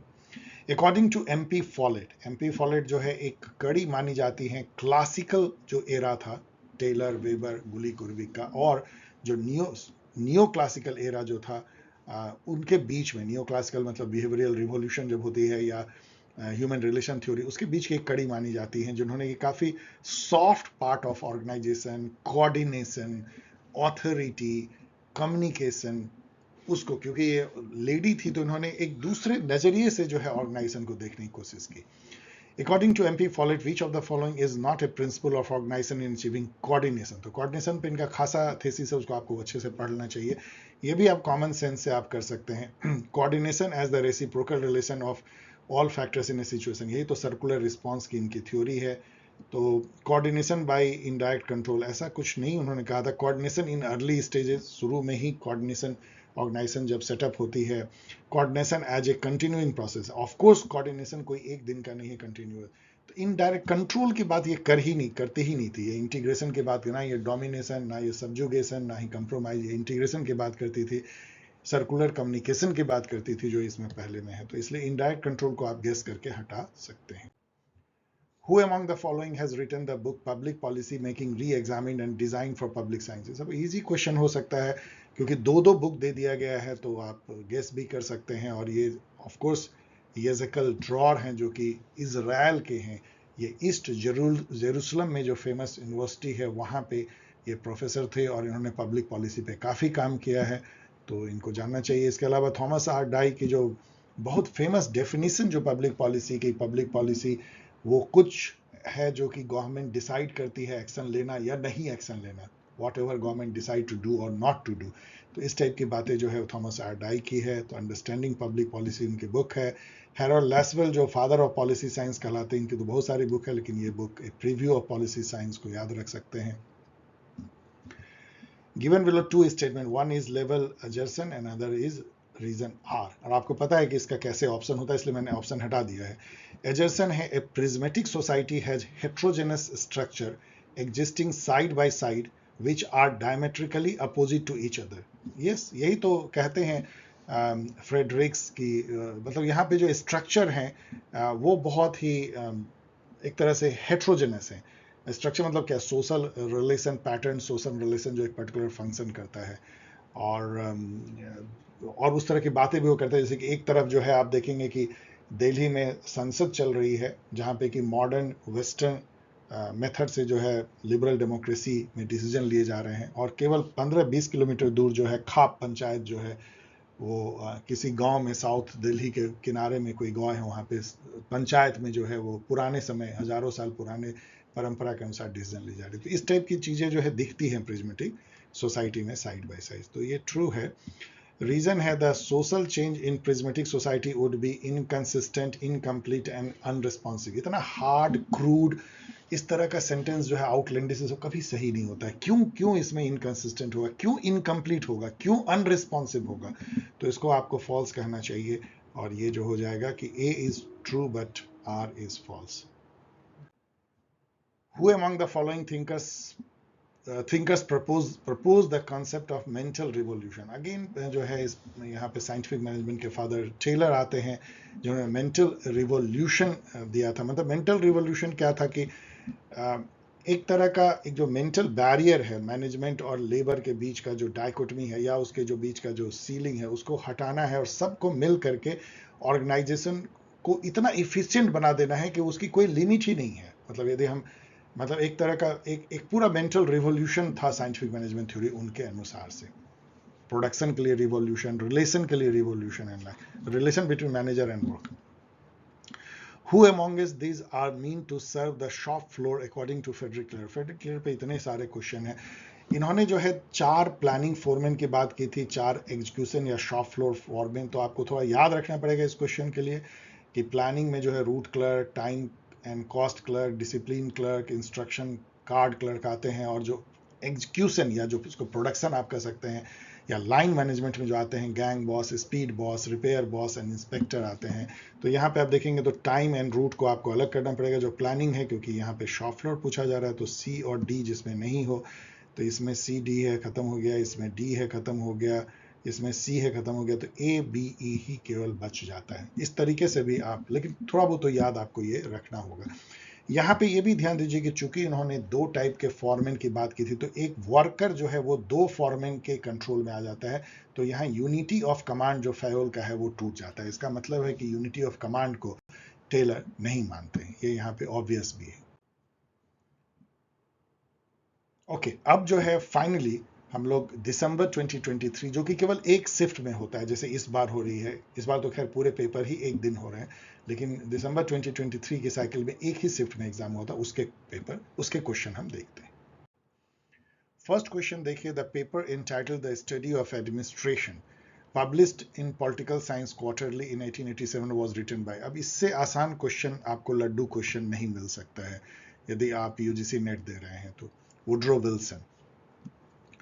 Arrange the following administrative thinkers theorist chronologically. ये भी इतना आसान है, आपको कुछ नहीं जानना है कि इसमें से कौन पहले कौन बाद में, केवल ये देखिए डेविड ईस्टन जो बिहेवियरलिज्म के एक तरह से फिलोसॉफिकल फादर भी कहते हैं, पोस्ट बिहेवियरलिज्म भी, उससे उनके बाद यहाँ कोई नहीं है। सभी जो वेबर हैं, एल्टन मायो वेबर के बाद आए होंगे, विलोबॉय ने जो है 1927 में बुक लिखा था, तो डेविड ईस्टन सबसे बाद के हैं, मतलब 1950s के आसपास ही सिस्टम थ्योरी देते हैं। तो सी से अंत होता हुआ कौन सा है, और एक ही ऑप्शन है जो सी से अंत होता है, कैन यू बिलीव? और इससे जो है ये क्वेश्चन एकदम खासा आसान हो जाता है, आपको सीधा इसको टिक करना है। इसका मतलब सबसे पहले जो है मैक्स वेबर आए हैं, जिन्होंने कि 1900 कितने में दिया है, 20 के आसपास ये लिखते थे। उसके बाद जो है वो विलकबा आए हैं जो 27 उन्होंने टेक्स्ट बुक लिखा है, और फिर इल्टन मायो आए हैं जो लेट 1920s और अर्ली 30s में हॉथरिन एक्सपेरिमेंट करते हैं, ह्यूमन रिलेशन थ्योरी देते हैं। नेक्स्ट क्वेश्चन देखिए, which of the following statements are correct in the arena of administrative theories. First two statement पढ़िए। Ideal type bureaucracy was formulated by Max Weber, बिल्कुल सही है। And Frederick Taylor is considered as the father of scientific management theory, ये तो बिल्कुल ही gospel truth जैसी है, सभी पब्लिक एड के स्टूडेंट जानते हैं कि ये ट्रूथ है। तो ए एंड बी होना ही चाहिए, इसमें नहीं है, इसमें नहीं है, इसमें नहीं, केवल एक में है, और यहाँ सी और डी नहीं है, तो इसी से आपका ये क्रैक हो जाता है। सी डी इसका मतलब डेफिनेटली गलत है, पढ़ लीजिए। Henri Fayol is considered to be the father of human relation theory, no, he is a father of management process theory या 14 पॉइंट मैनेजमेंट, जो मॉडर्न मैनेजमेंट थ्योरी कह लीजिए। The Hawthornian experiment is associated with bureaucratic theory, no, it is associated with human relation theory. तो ये सब भी Laddu question है, इसका आंसर ऑब्वियस है कि ए एंड बी है। नेक्स्ट क्वेश्चन एक बुक पे है, जो one of the most famous book है पीटर ड्रकर की, management task responsibility and practices. मतलब एक बुक यदि आपको याद रखना है पीटर ड्रकर का तो ये है। वैसे आपको सारे बुक याद रखने चाहिए क्योंकि पीटर ड्रकर आपके स्पेसिफिकली आपके सिलेबस में है, मॉडर्न मैनेजमेंट गुरु। ये भी उतना ही आसान है, scientific management theory, the development of A true science of work which is in fact will benefit both the worker and manager. तो ए का 2 और उसी से ये चूंकि क्रैक हो जाता है तो इससे डैम इजी क्या हो सकता है, लेकिन बिना मिलाए आप आगे मत बढ़िए। आइए इस स्लाइड के दो क्वेश्चन देखते हैं, सॉरी कि ये थोड़ा फेंट जैसा है। Who introduce to organisation the concept of 40-hour week time, motion study and piece rate compensation system. जैसे ही पीस रेट आया, मोशन स्टडीज आया, और कोई नहीं हो सकता है साइंटिफिक मैनेजमेंट के फादर फ्रेडरिक टेलर अगेन यहाँ पे दिखते हैं। ये मैचिंग इसलिए बहुत आसान होगा क्योंकि इसमें देखिए एडमिनिस्ट्रेटिव बिहेवियर आप साइमन के साथ ले जाएंगे तो क्या इसी से क्रैक हो जाता है, बी का 1 और ये क्रैक हो जाता है। मतलब इससे आसान ये सब क्वेश्चन। इसका मतलब ए का 3 है, administration in developing country the theory of prismatic society, of course Riggs आएगा। The dynamics of public administration guideline to current transformation in theory and practice, ये केवल आपको कंफ्यूज कर सकता है, लेकिन इसकी कोई जरूरत ही नहीं कि एक ही से क्रैक हो जाता है। और human problem of industrial civilisation तो इल्टन मायो की बहुत फेमस बुक है, very easy. In his book administration in developing country the theory of prismatic society, ये दूसरी बार इसी पेपर में आ रहा है, रिग्स की ये बुक है जिसमें उन्होंने जो प्रिज्मेटिक सोसाइटी का जिक्र किया था और ecological approach to public administration की उनकी थ्योरी है। लेकिन यहाँ आइए, Industria will move towards Agraria, ऐसा कभी हो गया क्या, उल्टा Agraria will move towards Industria. तो सी को काट दीजिए, तो सी सी सी केवल A B D, super easy, elimination. Assertion है, contracting out and public private partnership are now part of the reality of public services and decision making in many countries, ये सही है। There is a divorce between a complex reality of decision making associated with governance and the normative codes used to explain and justify government. ये दोनों statement सही हैं, उसको मैं अभी एक्सप्लेन नहीं कर रहा हूँ, लेकिन दोनों स्टेटमेंट सही हैं। काफ़ी डाइवोर्स हो गया एक नॉर्मेटिव कैसे गवर्नेंस होनी चाहिए और कैसे गवर्नेंस होती है, लेकिन ये इसका एक्सप्लेनेशन तो नहीं है, इसलिए मेरे हिसाब से सही है 2 इन्होंने दी। Oh no, no question. So dear student, thanks for watching. और आपने देखा कि मुझे बहुत मजा आया, इनफैक्ट इस क्वेश्चन को जब मैं एनालाइज कर रहा था तो मुझे अच्छा लग रहा था, मुझे भी लग रहा था कि मुझे कुछ नई नॉलेज आती है। And dear student, each paper I analyse for you all, I love doing it with lot of passion because I also learn. समझना कि आप केवल लर्न कर रहे हो, मैं आपके साथ लर्न करता हूँ। And learning is knowledge, knowledge का मतलब होता है लर्न करना। कोई ऐसा नहीं है दुनिया में जिसने लर्न कर लिया है जो नॉलेजेबल है। It's all process, till we die we just learn. So never think कि हमने कुछ लर्न कर लिया है जो कि फाइनलिटी है। And this process is enjoyable, not something what we gets. Okay, भाषणबाजी बंद। Thank you for watching. यदि अच्छा लगा हो तो शेयर करें एंड लाइक करें, कमेंट करें। और फिर से मैं आपको याद दिला रहा हूं, 2 टेस्ट सीरीज चल रहे हैं, CUET PG 2026 जो अभी जस्ट स्टार्ट हुआ है। उसके रजिस्ट्रेशन के लिए इस मेल आईडी पे भेजें, name, Telegram ID, mobile number. यदि आप क्रैश कोर्स ज्वाइन करना चाहते हैं as a crash course for now almost 45 days, दिसंबर बैच को, तो बहुत अच्छी आपको एक हेल्प हो सकती है। इसके लिए टेलीग्राम पे यदि आप ज्वाइन करना चाहते हैं तो मेल करें, name, Telegram ID and mobile number @paulsciencehelp@paulsciencehelp.in पे। इस तरीके से आप मुझसे रीच कर सकते हैं। मैं कोशिश करता हूं भरसक आपके सवालों के जवाब देने के, आपको हेल्प करने की। मिलते हैं किसी एक और वीडियो के साथ, तब तक के लिए टेक केयर, बी हैप्पी।